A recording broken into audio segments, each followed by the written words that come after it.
So I'm just doing a dub over for the audio onto this video because I know you don't want to hear two rednecks talking. So what you see here is the Gen 8 with the Desert Lizards on full droop with the small cushion springs on the top, and I'll do a bench video later.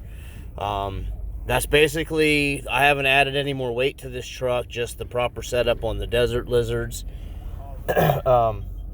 So I got 40 weight oil in these shocks and light springs, the soft long spring basically set up. And this is my buddy's Viterra. He is got quite a few modifications done to that truck. Basically the same thing, droop shock setup. He's custom mounted the bumpers to pull them up as high as he possibly could. You know, it's got a very lightweight, small Proline, the F-150 body there on it. It's 12.3 wheelbase, I believe, is what he's got that on. Those are some Redcat 4.6, the Swamper tires, and they have been soaked in REM oil to soften them up. They actually did pretty well here. It took them a little bit. But this truck has a lot of weight. It's got a lot of weight down low. It's got weight down in the front wheels mainly. I don't think he didn't have the weight. He had some weight that was down low in bottom part of the chassis earlier, and he took it off. The battery has been moved completely forward on this truck. It's got quite a bit of this Viterra's got quite a bit of modification done to it too. It actually performed pretty well right here in this spot. This is an 88% incline right here. In some spots 85 to 88.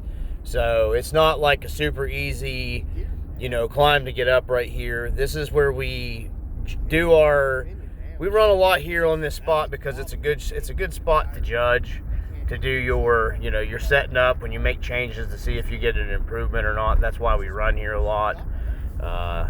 Super happy with that Gen 8. It couldn't have done any better.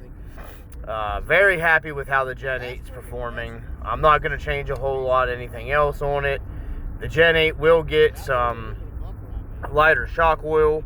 I think I need to go to 25 weight shock oil in the Gen 8. I'm not sure what he's running shock oil wise in this Viterra, but this Viterra does perform pretty good for what it is. I mean, you're talking about a discontinued platform that's hard to get like any kind of brass upgrades or anything like that, like axle wise or whatever for.